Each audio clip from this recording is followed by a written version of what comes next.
Something happened yesterday that made me sit down and rethink everything I thought I knew about this Lakers season. And I'm not talking about another loss, another defensive breakdown, or another post-game press conference. I'm talking about words that came from someone who doesn't speak unless there's real weight behind them. Words that could reshape the entire trajectory of our team for the rest of this season and beyond. Welcome to Lakers News Fan Report, your home for the latest updates, breaking news, and deep analysis on our beloved Lakers.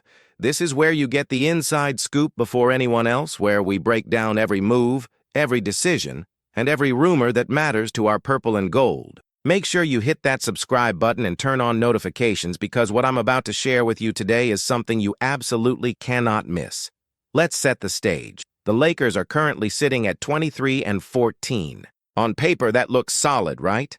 We're above 500, we're in playoff contention, we've got LeBron James still doing LeBron things, and we added a superstar in Luka Doncic who's been everything we hoped for and more. But if you've been watching the games closely, and I know you have, you can feel that something isn't quite clicking. That Monday night loss to Sacramento wasn't just another L in the column. It was a symptom of a deeper issue that's been plaguing this team all season long. Defense. That word has become almost painful to say for Lakers fans this year. We're watching opposing teams carve through our defensive schemes like butter. Pick and rolls are destroying us. Perimeter shooters are getting clean looks. Interior defense has been inconsistent at best. And the most frustrating part? We have the offensive firepower to compete with anyone in the league. LeBron is still LeBron.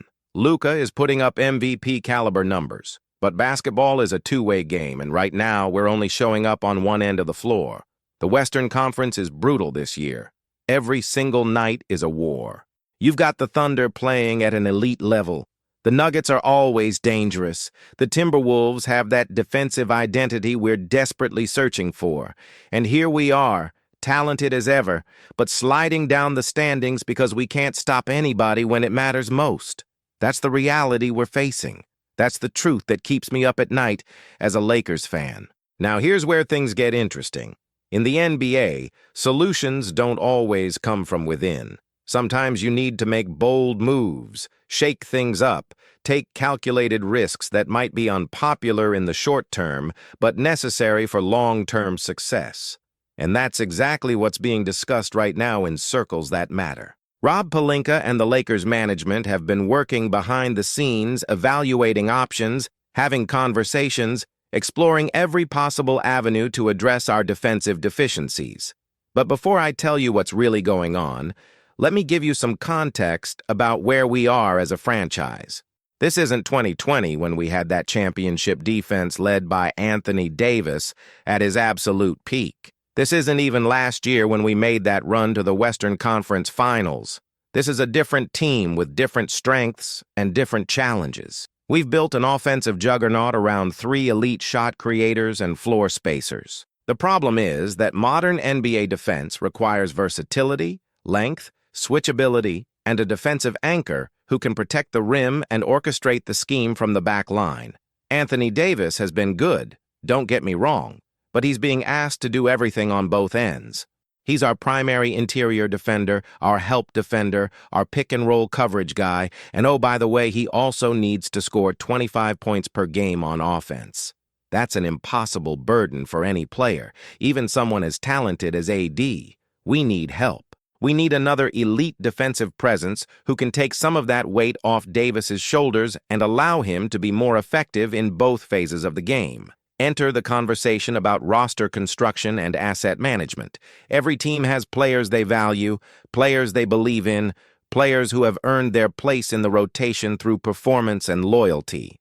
For the Lakers, one of those players has been Austin Reaves, the undrafted kid from Oklahoma who came in with no guarantees and turned himself into a legitimate starting caliber guard in this league. I've watched Austin's journey from day one. I've seen the growth, the improvement, the clutch performances.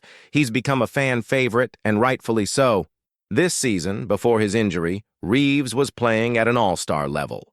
We're talking about a guy who was putting up significant scoring numbers, facilitating the offense, hitting big shots, and carrying the team when both LeBron and Luka needed rest. His pick-and-roll chemistry with Davis has been excellent. His three-point shooting has been reliable. His basketball IQ is off the charts. Austin Reaves has earned every bit of respect he's gotten from this organization and this fan base. But here's the thing about the NBA that sometimes breaks our hearts as fans. Individual success doesn't always equal team success.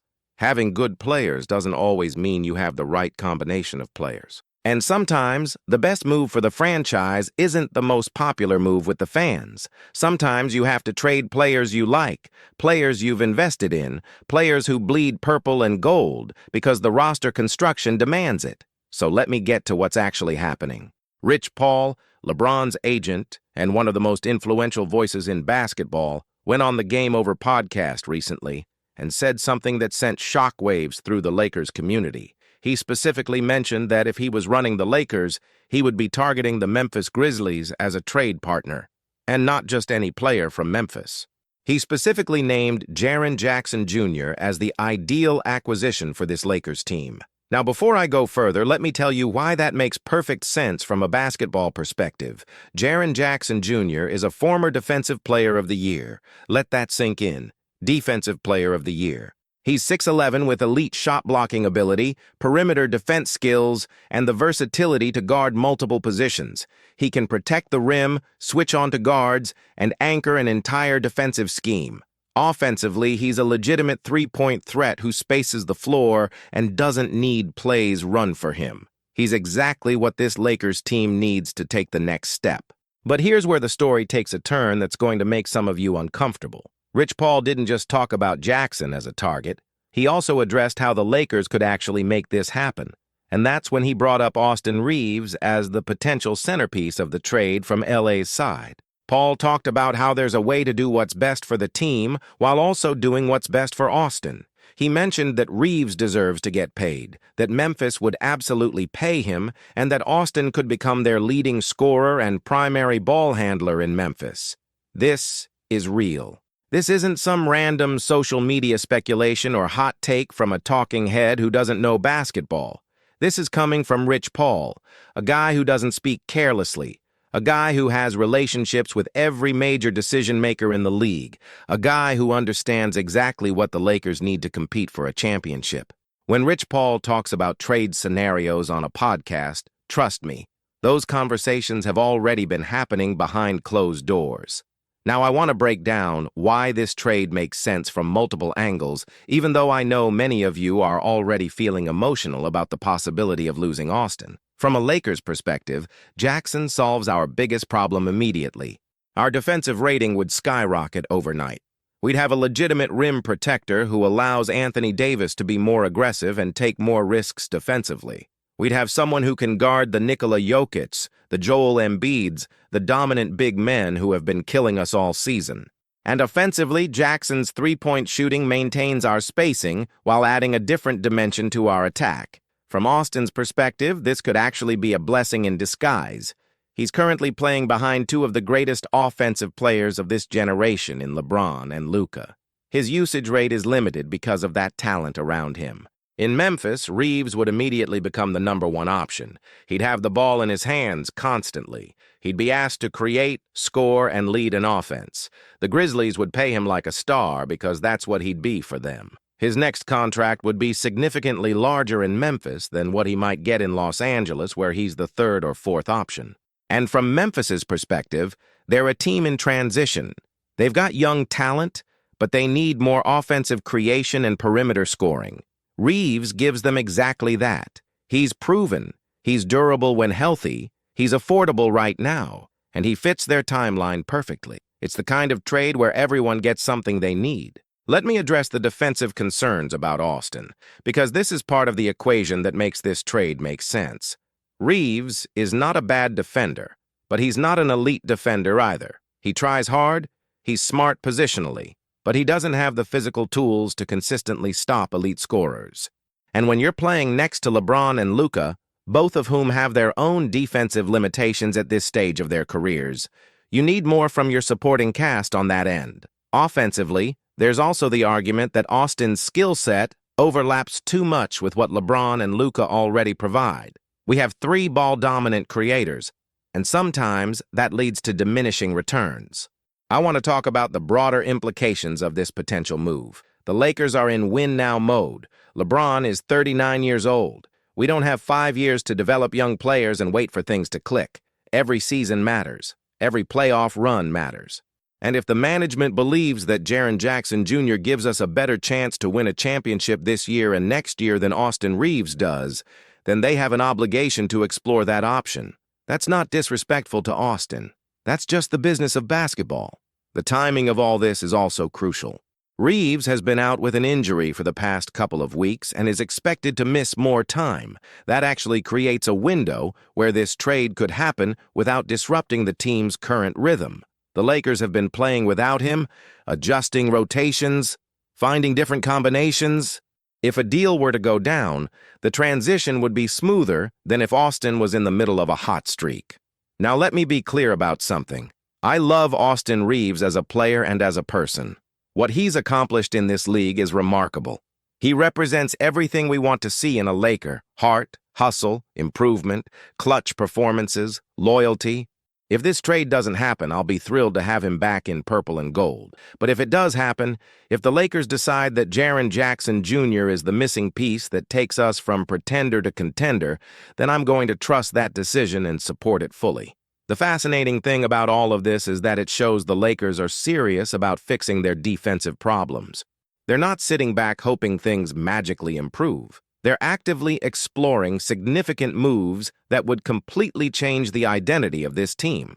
Jaren Jackson Jr. transforms us from an offensive-focused squad to a balanced two-way team that can compete with anyone in April, May, and June. That's what championship teams look like. I also want to address the elephant in the room. Yes, trading Austin Reaves would be controversial among Lakers fans. Yes, there would be backlash on social media. Yes, some people would question the decision, but remember, championship teams make tough decisions. The Warriors traded Monta Ellis for Andrew Bogut, and everyone thought they were crazy. The Raptors traded DeMar DeRozan for Kawhi Leonard and won a championship. Sometimes the moves that hurt in the moment are the moves that bring glory in June. What excites me most about the possibility of Jaren Jackson Jr. in a Lakers uniform is the defensive versatility he provides. Imagine a front-court rotation of Anthony Davis, Jaren Jackson Jr., and LeBron James when needed. That's elite length, elite shot blocking, elite defensive IQ all over the floor. We could switch everything. We could protect the rim. We could get out in transition off defensive stops. That's the kind of defense that wins playoff series against the best teams in the league. Offensively, Jackson's ability to space the floor as a stretch big creates even more room for LeBron and Luka to operate. He doesn't need plays called for him. He doesn't need high usage. He's perfectly comfortable being the fourth or fifth option who knocks down open threes and makes winning plays. That's exactly what this team needs alongside three ball-dominant stars. I'm looking at this situation with optimism because I believe the Lakers management knows what they're doing. Rob Pelinka has shown time and again that he's willing to make bold moves to improve this roster. Getting Luka was bold. If they can add Jaren Jackson Jr., that would be another franchise-altering move that puts us right back in the championship conversation. The Western Conference would have to take notice. Opponents would have to game plan differently. We'd be legitimate, so here's where we are right now. Rich Paul has publicly floated this idea of Austin Reaves for Jaren Jackson Jr. That means conversations are happening or about to happen. The Lakers play the Hawks tomorrow night, and you can bet that behind the scenes, Rob Pelinka's phone is ringing off the hook. Trade deadline is approaching fast, and decisions need to be made. Do we stand pat and hope our defense magically improves? Or do we make a bold move that addresses our biggest weakness at the cost of a beloved player? That's the question facing this franchise right now. I want to hear from you in the comments below. How do you feel about the possibility of trading Austin Reaves for Jaren Jackson Jr.? Are you on board with making this move to improve our defense? Or do you think we should keep Austin and find another way to fix our problems? Do you trust Rob Pelinka to make the right decision? Drop your thoughts below because this is the kind of discussion that defines fan communities. We're all in this together, and your opinion matters to me. In conclusion, this potential Austin Reaves trade situation is real. It's significant, and it could reshape the Lakers season. Jaren Jackson Jr. represents a solution to our defensive struggles, a chance to build a championship-caliber two-way team around LeBron, Luka, and Anthony Davis. While losing Austin would hurt emotionally, the basketball logic makes sense. We're in win-now mode, and sometimes that requires difficult decisions. I'm choosing to be optimistic about whatever direction the Lakers decide to go because I trust that they're doing everything possible to bring Banner 18 to Los Angeles. If you want to stay updated on this developing situation and every other Lakers move, make sure you subscribe to Lakers News Fan Report right now. Hit that notification bell so you never miss breaking news. Share this video with every Lakers fan you know because this story is about to dominate the basketball world. And most importantly, drop your comments below. Let's build the most engaged Lakers community on YouTube.